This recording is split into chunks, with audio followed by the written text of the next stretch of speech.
1400 წელს საქართველოს საზღვრებთან მეექვსედ მომდგარი თემურლენგი მოციქულს უგზავნის ქართველთა მეფეს და მას მორჩილებასა და ალინჯის ციხიდან გათავისუფლებული თაჰერ ჯალაირის გადაცემას მოსთხოვს. პასუხად ქართველთა მეფე ღირსებით სავსე წერილს უგზავნის დამპყრობელს.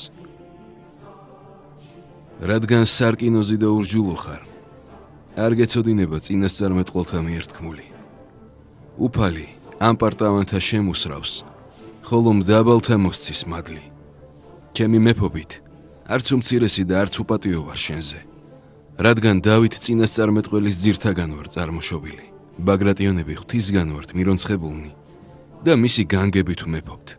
ჩვენ იმ დავით მეფისა და წინასწარმეტყველის ტომისანი ვართ, რომელზედაც ბრძანა უფალმა. ერთგზის ვეფუცე წმიდასა ჩემსა დავითს და მე არა ვეცრუო მას, ნაყოფისაგან მუცლისა შენისა დავსვა საყდართა შენთა. ეს ის დავითია, რომელმაც შურდულით მოკლა გოლიათი და მისი ქედმაღლობა დაამცრო. მე ღვთის განგებითა და მრავალმოწყალებით ვარ დადგენილი საქართველოს მეფედ. მისივე მადლით არ ვისაქვს ჩვენზე ხელმწიფების უფლება, რადგან ზეცი ურმეუფეს იესო ქრისტეს ვემორჩილებით. მეფობა შენი სწრაფლწარმავალი და უმემკვიდროა. იმ ქვეყნად მარადიული დაუშრეტელი ცეცხლი მოგელის, რომელიც ბოროტის მსახურთათვისაა განკუთვნილი, შენთვის და შენი მსახურებისთვის. ეშმაკის მზაკრული ხელოვნებით დაგიპყრია მთელი აღმოსავლეთი.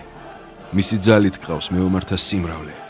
ხუთგზის მოსულ ხარ და აგიოხრებია ჩემი სამეფო. ღვთისმშობლის წილხვდომი ქვეყანა.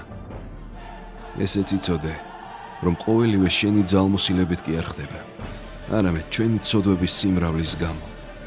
ქართველებს ასე გვწურთნის უფალი.